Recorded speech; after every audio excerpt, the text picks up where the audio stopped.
Hello friends, welcome to defence matrix. तो Israel ministry of defence द्वारा ये दावा किया जा रहा है कि पहली बार एक एक्चुअल ऑपरेशन के दौरान इजराइल की arrow ballistic missile defence system ने एक एक्चुअल बैलिस्टिक मिसाइल इंटरसेप्ट करी है, वो भी सक्सेसफुली। और ये मिसाइल हौथी रेबल्स द्वारा फायर करी गई थी यमन से। तो ये कौन सी बैलिस्टिक मिसाइल है इस पर क्लैरिटी नहीं है, पर मोस्ट लाइकली ये बुरकान मिसाइल हो सकती है जो कि ईरान द्वारा हौथीस को दी गई है, ऐसा माना जाता है। ये मिसाइल स्कड मिसाइल फैमिली को बिलोंग करती है। तो इस मिसाइल की रेंज 800 से 1000 किलोमीटर तक की मानी जाती है और इस मिसाइल को इजराइल के एरो डिफेंस सिस्टम ने रेड सी रीजन के ऊपर सक्सेसफुली इंटरसेप्ट किया, जो कि इजराइल की बाउंड्री से काफ़ी दूर था।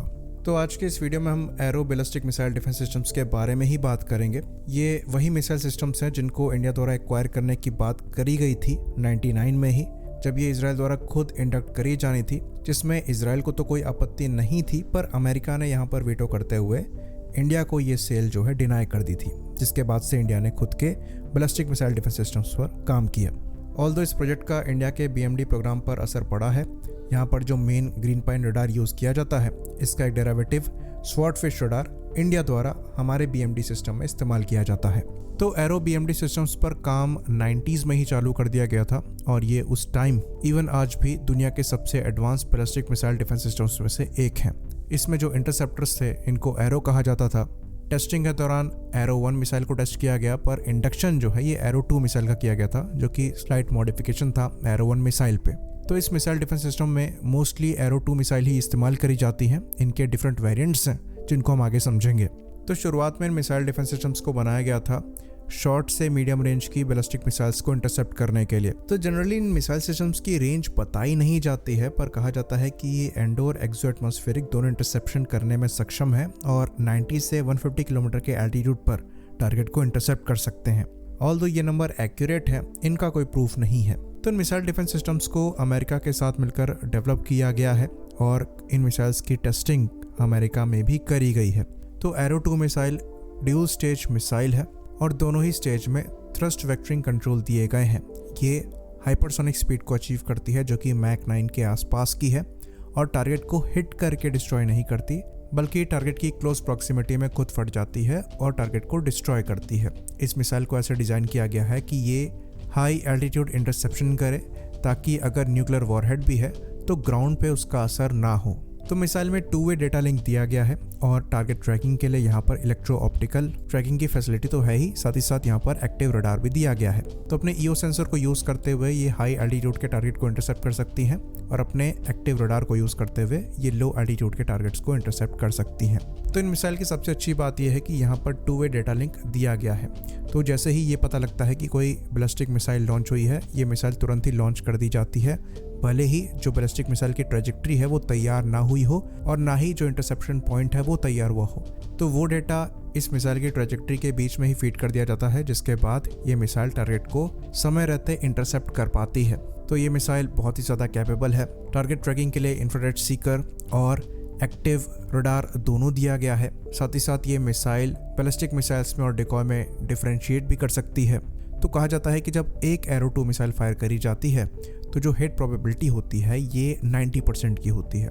वहीं पर अगर एक मिसाइल टारगेट को मिस कर जाए तो बहुत कम ड्यूरेशन में 2 और मिसाइल फायर करी जाती हैं, जो कि हिट प्रोबेबिलिटी को 99.9% बना देते हैं। और अगर एक ही मिसाइल टारगेट को हिट कर दे, बाकी 2 मिसाइल जो हैं वो लॉन्च हो चुकी हों, तो उनको लॉन्च होने के बावजूद दूसरे टारगेट की तरफ मोड़ा जा सकता है दोबारा से इनपुट्स को देकर। तो कहा यह जाता है कि जो एरो 2 मिसाइल है, ये एक बार में 5 बैलिस्टिक मिसाइल्स अगर एक साथ आ रही हो 30 सेकंड की दूरी पर, उनको इंटरसेप्ट करने में सक्षम है, जो कि इन्हें बहुत ही ज़्यादा कैपेबल बनाता है। तो इन एरो 2 मिसाइल के कई वर्जन आए हैं और फिलहाल के लिए ब्लॉक 5 वर्जन पर काम किया जा रहा है। तो ये मिसाइल डेटा लिंक को यूज़ करती है, लिंक 16, जिसकी वजह से इंटर ऑपरेबिलिटी इनेबल हुई है। ये ब्लॉक 4 में टेस्ट करी गई थी, जिसके अंतर्गत 2 एरो मिसाइल सिस्टम एक दूसरे के साथ काम करने में सक्षम है, डेटा को शेयर करते हुए। यहाँ तक कि ये दूसरे एयर डिफेंस सिस्टम्स के साथ भी काम कर सकते हैं, जैसे कि पेट्रियट हो गए। तो ये पेट्रियट के रडार का डेटा यूज़ करते हुए भी टारगेट ट्रैकिंग कर सकते हैं और मिसाइल गाइड यहाँ पर करी जा सकती है।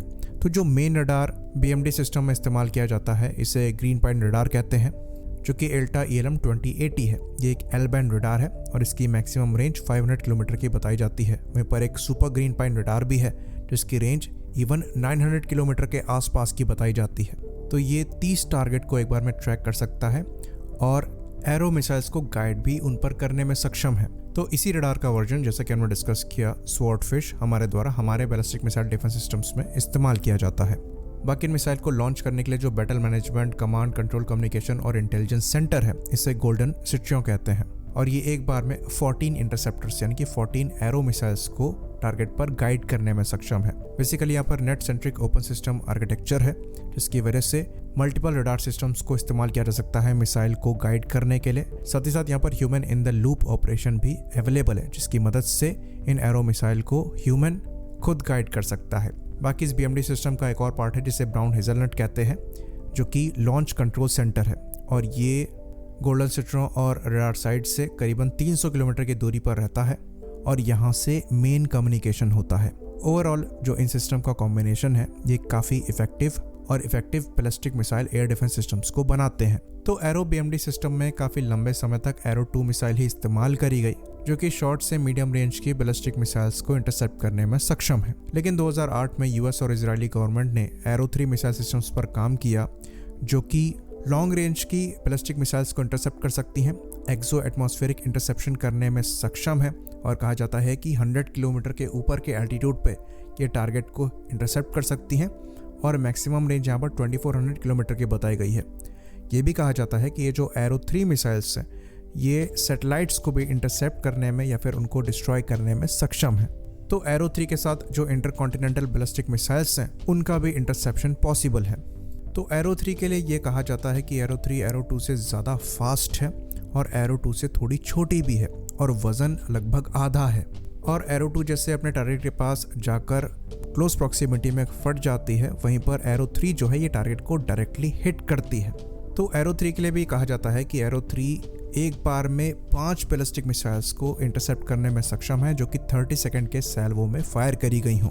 तो एरो 3 के साथ एरो BMD सिस्टम और भी ज़्यादा कैपेबल हो गया है और इस साल अगस्त में ही जर्मनी द्वारा इन सिस्टम्स को परचेज किया गया, करीबन $3.5 बिलियन की वैल्यू में।